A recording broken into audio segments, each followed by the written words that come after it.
Toprak Қалаға hoş geldiniz. Бүгінгі видео көрінісімізде біз Қарақалпақстан Республикасы аймағында орналасқан һәм Амудайар жағасында бой тігілген ұлы патшалар сарайы хақында сөз етеміз. Топрақ Қала бұл орайлық Азиядағы ең көрнекті һәм саулатлы және де біздің еліміздегі ең әйемгі естеліктердің бірі болып есептелінеді. Бұл қала біздің эрамыздың 2-3 ғасырларында құрылған болып, Хорезм цивилизациясы тарихы, көркемөнері һәм мәдениеті хақында бізге ахметлі мағлұматларды береді. Қала диуаларында Қарақалпақ руларының тамғалары да болған. Бұл қаланы соғуда Қарақалпақтың ата-бабалары да қатынасқанын білдіреді. Мысалы, Қоңырат Қарамойын руының тамғасы Тұғын, ал Қоңырат Қос тамғалы руының тамғасы Қатара Ектаяқ, Қыпшақ руының тамғасы Әліп, Кенегес руының тамғасы болса Атанақ, ал Митен руының тамғасы болса Шаншқы. Топрақ қала бойынша тек қана Қарақалпақстан һәм Өзбекстанда емес, ал бүткіл дүние жүзі бойынша ilmi іздеулер һәм үйренулер алып барылмақта.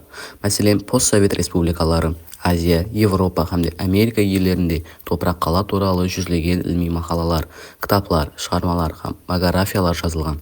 Және де бір қанша мемлекеттердің ilmi орайлары, мектеп һәм жоғары оқу орындарының оқу бағдарламасында қала туралы арнаулы баптар бар. Қаланы үйренуде, қаланы іздеуде белгілі тарихшы һәм археолог Сергей Павлович Толстовтың орны бөлек. Себебі ол 1938 жылы Қарақалпақ сахраларында өзінің ilmi іздеулерін жүргізіп баруға тұрғанда, ол тосаттан, яғни білмеген халда бұл қаланы ұшыратып қалады. Қазылма жұмыстары 1940 жылы басыланғанымен ұрыс нәтижесінде тоқтап қалады. Һәм Москва босағасы алдында болып өткен соғыстардың бірінде артиллерист, разведчик Сергей Павлович Толстов ауыр жарақат алады. Соның менен 1945 жылы Қарақалпақ еліне бүтінлей қайтады. Топрақ қала бірнеше бөлмелерден ібарат болып, олардың ішіндегі ең ахметлілері жеңіс залы, жолбарыс һәм қырғауыл залы, суынлар залы болып табылған. Жеңіс залында диуаларға ойып сызылған хайкеллер сізді қарсы алады. Бұл залға кіргеніңізде жеңіс құдайы Никаның патшаға жеңіс гүл шеңбері кигізу салтанаты көрсетілген. Және де патша хайкеллерінің екі қапталында құрал-жарақ асынып сауыт киген қара денелі сақшылары бар. Дәслепкі уақытлары оларды Африкадан алып келінген әскерлер деп қабыл етілгенменен, кейінгі дәуірлерде оларды шығыс индустар деп айтылған. Демек, топрақ қалада жергілікті әскерлерменен бір қатар шет елдің уәкілдері де болған. Жолбарыс һәм қырғауыл атлы зал диуаларында, мәселен, реңлі бояулар менен хайуанат дүниясының хақиқат көрінісінен үзінді берілген. Екінші зал сезенде арфистка, жүзім жинаушылар, басына жабайы жыртқыш күс тәріздегі тажлы патша, атлардың көрінісі берілген қызыл диуалары бархана. Гранат өнімлерін басып тұрған аналық құдасы Анахита көрінісі бархана, патша хаткерлері бархана, һәм тағы да басқалары. Сондай-ақ жоғарыдағы айтылған ханалар менен бірге патша ғазине ханасына түскен салықтардың есабы жазылған архиві, құрал-жарақ сақлағыш ханаларда орналасқан. Сарай менен қатар қаланың ішіндегі бірнеше махаллелер тексеріп көрілді. Міне ұсындай махаллелердің бірінен Зороастризм дініне тән караматлы от храмы ашылды. Оның қапталындағы ханадан болса, алтын жалатқан күміс шыңғалар кигізілген архар шахы һәм оның айналасынан көплеген шеше ыдыслар, жүзік, сырға, моншақ сияқты безени бұйымлары, алтын фольга һәм ылайдан ісленген адам хайкеллері табылды. Екінші бір махалледе қала тұрғындарының тұрақ жайлары менен қатар оқжай соғатұғын, сондай-ақ басқа өнерменшілік ұстаханалары анықланды. Ұлыма қала ішінде жүргізілген іздеулер эрамыздың басыларынан 6 ғасырлерге шекемгі қала бұқараларының тұрмысын, кәсібін, діни сенімлерін, жақынырақ мәдениетін түсінуге мүмкіншілік берді.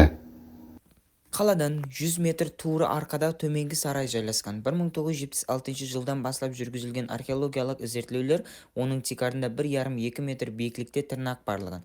Соның үстіне 150-ге шамалас ханалардың салынғанлығы анықланады.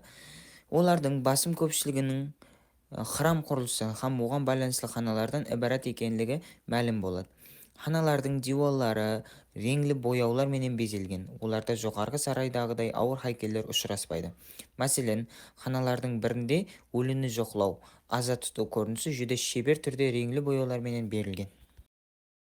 Қаланың төменгі сарайындағы заллардың бірінің теуалындағы реңлі бояулар менен берілген марқұмды жоқлау көрінісі қарақалпақтардың өліні жоқлау дәстүрі менен үнлесіп келеді. Кейінірек бұндай дәстүрлердің көрінісі керлер мәдениеті қалаларының бірі Тоқ қаладан, қазіргі Нүкіс районында болған Ассуария диуалларынан көреміз. Топырақ қаладан табылған антик дәуірлерге тиесілі бұл бейбақа тарихи діртаналары хақ нызамы мирасқорлары Қарақалпақстан Республикасы һәм де оның бұқаралары. Шығыс Музейі һәм де Санкт-Петербургта Эрмитаж залларының көріп тұрды. Сарайларның бірінде табылған алтын жалатылған күміс шыңғалар менен шыңғаланған арқар шақы Қарақалпақлардың шаңыраттағы har xil жаман рухлардан һәм тіл көзден сақлау үшін ілдірілген арқар шақы дәстүрін есетеді.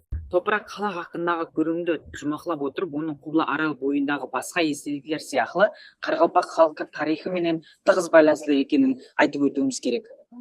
Қаланың бай тарихи һәм мәдени деректері арасында Қарақалпақ халқы хақында көркем өнері һәм үрп әдеттеріне таң көптеген мағлұматларды ұшыратсақ болады. Сондай-ақ, қала құрылысына пайдаланылған миллионлап гербичтерде салынған белгілер Қарақалпақ руларының тамғаларына ұқсаслығы апайы нәрсе емес. Бұлардың барлығы Қарақалпақ халқының айемгі тарихын үйренуде қызмет етіп тұрған бейбақа деректер болып есептелінеді.